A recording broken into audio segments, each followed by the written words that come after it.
2 months ago.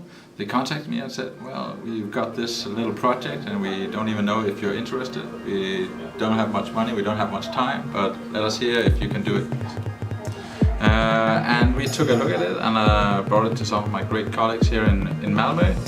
And they said, yeah, let's try it, let's do it. And we knew it was quite a limited budget and very little time, so we had approximately 2 weeks to do it. So we had 2 guys here in the Malmö office working on the VR solution. Yeah, the guy, our friends from Gyldendal said that it was the best VR thing they tried yet.